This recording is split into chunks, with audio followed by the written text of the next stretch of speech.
दोस्तों, अगर आप भी ठान लिए हैं कि आपका करियर का शुरुआत आप मालदीव से करने वाले हैं, लेकिन आपके मन में कई प्रकार का क्वेश्चंस, कई प्रकार का डाउट आ रहे हैं, जैसे कि सैलरी कितना होगा, जॉब्स कैसे मिलेगी, एकोमोडेशन कैसे रहता है, फूडिंग मिलता है नहीं मिलता है, सर्विस चार्ज कितना मिलता है, टिप्स कितना मिलता है अगर आप होटेलियर हैं, तो इस वीडियो को आखिरी तक जरूर देखें, क्योंकि आपका जो भी डाउट्स है, क्योंकि बहुत मेरे व्यूवर्स लोगों का एक क्वेश्चन था कि मालदीव का क्या रियलिटी है, क्योंकि किसी को विश्वास नहीं होता है। अगर आप बोले उनको कि 80,000 से तुम 1.5 लाख कमा सकते हो, तो डाइजेस्ट नहीं होता है लोगों के दिमाग में कि मालदीव में तो छोटा कंट्री में, एक आइलैंड में इतना ज़्यादा इनकम हो सकता है। ये कहीं ना कहीं डाइजेस्ट होना मुश्किल है। तो आज मैं आपको रियलिटी बताऊंगा कि सच में होता क्या है, क्योंकि मेरा इसमें पर्टिकुलरली एक्सपीरियंस भी है और मैंने इसमें कई मेरे व्यूअर्स को हेल्प भी किया है कि वहाँ पर कैसे जॉब लिया जाता है, कितना सैलरी होता है, कैसे एकोमोडेशन होता है, फूडिंग कैसा होता है, क्या क्या डॉक्यूमेंट जरूरत पड़ता है। तो इन तमाम चीज़ों के बारे में दोस्तों आज मैं आपको विस्तार से बताने वाला हूँ। वीडियो अगर अच्छा लगे तो वीडियो को लाइक, कॉमेंट्स और शेयर भी जरूर करें। अगर पहली बार चैनल पर आए हैं तो चैनल को सब्सक्राइब कर लीजिएगा, साथ ही बेल आइकन को ऑन करके नोटिफिकेशन बटन को ऑन रखें, क्योंकि इस तरह का इन्फॉर्मेटिव वीडियो मैं हर दिन लेके आता हूँ। शुरू करते हैं। देखिए, मालदीव एक बहुत बड़ा कंट्री नहीं है दोस्तों, लेकिन बहुत ही सुंदर, साथ ही साथ एक बहुत बड़ा टूरिस्ट डेस्टिनेशन है, जहां पर आपको पूरी दुनिया के लोग देखने को मिल जाते हैं। लोग यहां पर चाहे बिजनेसमैन हो, चाहे वो एक्टर हो, चाहे वो पॉलिटिशियंस हो, चाहे वो एक ट्रैवलर हो, यहाँ पर आके अपना समय व्यतीत करना चाहते हैं, क्योंकि यहाँ का जो ब्यूटी है, साथ ही साथ यहाँ के जो होटल हैं, रिसोर्ट्स हैं, रेस्टोरेंट्स हैं, यहाँ का सुंदरता को और चार चांद लगा देते हैं। और इस वजह से बहुत सारे टूरिस्ट यहाँ आकर के अपना समय व्यतीत करते हैं। अगर यहाँ भी आपका मन हो जाके जॉब करने का, अपने होटल मैनेजमेंट किया हो, नहीं किया हो, चाहे आप डिप्लोमा किया हो, नहीं किया हो, आप यहाँ पर जाकर काम कर सकते हैं, बशर्ते आपके पास प्रायर थोड़ा एक्सपीरियंस होना जरूरी है। सबसे पहले जानते हैं दोस्तों कि इसमें अप्लाई कौन कर सकता है, कौन मालदीव में जाकर के जॉब कर सकता है। तो देखिए, अगर आपने 8th क्लास पास किया हो, 9th पास किया हो, 10th पास किया हो, चाहे आपने होटल मैनेजमेंट किया हो, नहीं किया हो, कोई डिग्री किया हो, नहीं किया हो, लेकिन आपके पास अगर कोई स्किल्स है तो एज पर स्किल्स आप यहाँ पर जाके काम कर सकते हैं। यहाँ पर देखिए, होटल का तमाम जॉब रहते हैं दोस्तों, जैसे kitchen helper, commis chef, demi chef de partie, CDP, ठीक है, इस तरह के तमाम जॉब रहते हैं। F&B सर्विस में वेटर है, बारटेंडर है, सुपरवाइजर, रेस्टोरेंट मैनेजर, तमाम वैकेंसीज रहते हैं। बात करें हाउसकीपिंग का, तो हाउसकीपिंग मैनेजर से लेके हाउसकीपिंग एसोसिएट की बात करें, चाहे वो क्लीनर की बात करें, चाहे पब्लिक अटेंडेंट की बात करें, चाहे और कोई तमाम जॉब के बारे में बात करें, हाउसकीपिंग का तो अवेलेबल रहता है हर समय। इसके अलावा बात करें दोस्तों फ्रंट ऑफिस का, अगर आप रिजर्वेशन में हैं, फ्रंट ऑफिस में हैं, रिसेप्शनिस्ट में हैं, तो आपको यहाँ आसानी से जॉब मिल जाता है। सैलरी की बात करें दोस्तों, सैलरी यहाँ कुछ कम नहीं मिलता है। अगर इंडिया में आपका 10,000 सैलरी है तो आप वहाँ पर जाके कम से कम 70 से 80,000 रुपये कमा सकते हैं। कैसे? सैलरी लगभग 300 से 350, 400, 450, 500 USD तक रहता है। ठीक है, ये डिपेंड करता है आपका पोजीशंस के ऊपर। हालांकि इसके अलावा आपको बहुत ज़्यादा सर्विस चार्ज और टिप्स भी मिल जाते हैं, और टिप्स और सर्विस चार्ज भी डिपेंड करता है वहाँ का बिजनेस के ऊपर, और टिप्स डिपेंड करता है आपका पोजीशंस के ऊपर। अगर हाउसकीपिंग की बात करें, वेटर की बात करें, तो वेटर को बहुत ज़्यादा टिप्स मिल जाता है compare to housekeeper. Front office की बात करें तो देखिए, ये डिपेंड करता है आपका स्किल्स के ऊपर कि आपको कैसे बात करना आता है अपना गेस्ट के साथ, उस हिसाब से आपको टिप्स भी मिल जाते हैं। सर्विस चार्ज कंप्लीटली डिपेंड करता है दोस्तों आपका होटल का सेल्स के ऊपर, जितना सेल होगा उसके हिसाब से ही आपका सर्विस चार्ज बनता है। लेकिन ये दूसरे इंडस्ट्री में आपको इतना सैलरी नहीं मिलता है। This is only for hotel management और होटेलियर्स।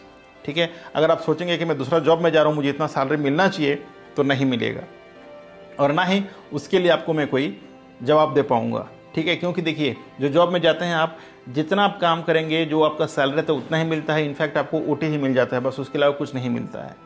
बात करें अगर आप होटल में जॉब में जा रहे हैं, तो सैलरी जो मैंने बता रहा था बात, क्या USD मिलता है या रुपया मिलता है, वहाँ का जो लोकल करेंसी है वो रुपया है। तो कई लोगों का डाउट ये है कि वहाँ जाने के बाद हमें रुपये में सैलरी मिलता है, डॉलर में नहीं मिलता। तो ऐसा बिल्कुल नहीं है। अगर आपने इंटरनेशनल होटल चेन में काम कर रहे हैं, चाहे वो रिसोर्ट हो, रेस्टोरेंट्स हो, होटल हो, तो आपका सैलरी दोस्तों USD में ही मिलता है। हालांकि आप कहीं भी कोई भी कंट्री जाते हैं तो आपका जो सैलरी है वो कैलकुलेट होता है इंटरनेशनली डॉलर या फिर यूरो से, और मालदीव्स में आपका सैलरी जो दोस्तों USD से कन्वर्ट होता है, यानी USD का हिसाब से आपको सैलरी देते हैं। ठीक है। और मैक्सिमम होटल जो है आपको यूएसडी में सैलरी देते हैं, ये आप ध्यान रखिएगा। लेकिन अगर आप कोई लोकल रेस्टोरेंट्स में चले गए काम करने के लिए, क्योंकि ऐसा होता है ना कि भाई मेरे पास जॉब नहीं है, कोई भी जॉब मिले मैं चला जाता हूँ, फिर चला जाते हैं, बाद में पछताते हैं, ठीक है। तो अगर आप लोकल चेन ऑफ रेस्टोरेंट्स या होटल में काम करते हैं तो आपका सैलरी जो है वो MBR में आता है, मालदीवियन रुपया, और वो उसका जो वैल्यू है कम रहता है, बट 300 350 का जो वैल्यू है ना यूएसडी का, उतने सैलरी आपको मिलता है। बात प्रॉब्लम कहाँ आती है, अगर आप इंडियन हैं, पैसा ट्रांसफ़र करना है आपको इंडिया में अपना फैमिली मेम्बर्स को, तब दिक्कत आती है। वहाँ के जो ट्रांजैक्शंस का जो नियम है, लोग जो ज़्यादा चार्ज कर देते हैं, तो वो कहीं ना कहीं आपका पैसा लॉस होता है, ठीक है। बात करते हैं एकोमोडेशन की, एकोमोडेशन कैसे रहता है वहाँ पर। तो एकोमोडेशन अगर आपने अच्छा रिसोर्ट, होटल, रेस्टोरेंट्स में गए तो अच्छा खासा रहता है, लेकिन अगर आपने लोकल में गए तो भैया एकोमोडेशन उतना खासा नहीं रहेगा, आप वहाँ रुकने का मन भी नहीं करेगा। बात करें फूड का, खाना भी उतना ज़्यादा अच्छा नहीं रहेगा अगर आपने लोकल रेस्टोरेंट्स में काम करने गए। लेकिन अगर रेपुटेड होटल, रेस्टोरेंट्स या फिर रिसोर्ट में काम करने गए तो डेफिनेटली आपका फूड वुड बी अमेजिंग, खाना बहुत अच्छा होता है, ठीक है। खाने के ऊपर आपको कोई प्रकार संदेह नहीं रहेगा। लेकिन अगर आपने छोटा रेस्टोरेंट्स में गया, लोकल रेस्टोरेंट्स में गया जिसका ओनर लोकली होते हैं, तो डेफिनेटली आपको पछतावा के सिवा कुछ नहीं मिलेगा। तो दोस्तों, ये था सैलरी को लेकर के, आपका फूड को लेकर के, एकोमोडेशंस और ओटी या फिर इंसेंटिव कहें या फिर टिप्स कहें या फिर सर्विस चार्ज कहें, कहीं ना कहीं मैंने क्लियर कर दिया है। अब बात करते हैं इसमें अप्लाई कौन कर सकता है। तो देखिए, अप्लाई होटल मैनेजमेंट ग्रेजुएट हैं, डिप्लोमा है, तो आपको अप्लाई करना चाहिए ताकि आपको अच्छा खासा जॉब मिल जाए होटल लाइन में। हालांकि जिसने होटल मैनेजमेंट नहीं किया उनको भी मिल जाता है, बट थोड़ा स्ट्रगल है, और बिना स्ट्रगल का वो कुछ नहीं मिलने वाला है, तो स्ट्रगल आपको करना ही चाहिए, ठीक है। अब दोस्तों बात करते हैं कि भाई इसमें अप्लाई करने के लिए डॉक्यूमेंट्स क्या क्या चाहिए। तो डॉक्यूमेंट्स में ज़्यादा टेंशन की जरूरत नहीं है। बहुत लोग बोलते हैं कि मेरा सीने में स्पॉट है, क्या मैं जा सकता हूँ, कई लोगों का क्वेश्चन था मेरे पास। तो दोस्तों, यहाँ पर मेडिकल नहीं होता है जैसे गम का होता है, ठीक है। अगर गल्फ जाते हैं, अगर किसी का सीने में स्पॉट है तो नहीं जा सकता है, लेकिन मालदीव में ऐसा कोई प्रॉब्लम नहीं है। लेकिन हाँ, जैसे आप वहाँ पर लैंड करते हैं, आपका कंपनी आपको एक बार मेडिकल जरूर कराती है, ठीक है, ताकि आपको कार्ड दे सके। वहाँ का जो लोकल कार्ड होता है वो कार्ड मिल जाता है। मेडिकल वहाँ करना पड़ता है, इंडिया में करने की ज़रूरत नहीं पड़ता है। और आज तक मेरे एक्सपीरियंस में किसी का रिजेक्शन नहीं आया है। एक बार आप मालदीव पहुँच जाते हैं तो अगर आपके मन में कोई डर हो मेडिकल को लेकर के, तो डर मन से निकल जाना चाहिए। बात करें ड्यूटी आवर्स का, तो दोस्तों वहाँ पर ड्यूटी आवर्स कोई 8 घंटा करवाता है, कोई 9, कोई 10, कोई 12 घंटा करवाता है, ठीक है। कई कंपनीज जो है वो OT पे नहीं करते हैं अगर 12 घंटा 13 घंटा काम किए तो, लेकिन कई होटल्स जो हैं आपको 8 घंटा, 10 घंटा, 12 घंटा तक काम करवाते हैं। ये डिपेंड करेगा कि आप कौन सा कैटेगरी के होटल में गए हैं काम करने के लिए। लेकिन इतना बता दूं, आपका जो इनकम है, अगर आप अच्छा खासा होटल में गए हैं तो 1.5 से 2 लाख भी हो सकता है, ठीक है। अब इसमें हैरानी होने की बात नहीं है दोस्तों। अगर आपका होटल का सेल अच्छा है तो आपका डेफिनेटली सर्विस चार्ज ज़्यादा होता है। सर्विस चार्ज जो मैंने देखा है, किसी को $800, किसी को $900, किसी को $1200, किसी को $1500 तक मिलता है, लेकिन उनका बेसिक सैलरी 350, 400 या 500 ही रहता है।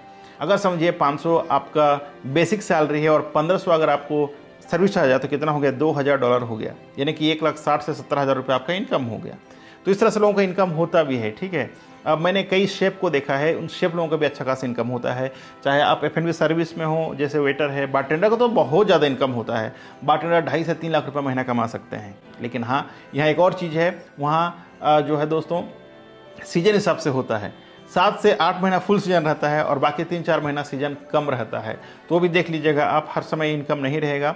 लेकिन ओवरऑल अगर आपने 1 साल का कैलकुलेशंस किया तो आपका सैलरी लगभग 1.5 से 2 लाख महीने का हो जाता है, ठीक है। तो अभी जब भी प्लान करते हैं मालदीव जाने का तो बेफिक्र रहिए। इसमें आपको चाहिए CV, आपको चाहिए पासपोर्ट कॉपी, आपको चाहिए एक फ़ोटोग्राफ आपका, ठीक है, वो हाई रेजोल्यूशन में होना चाहिए।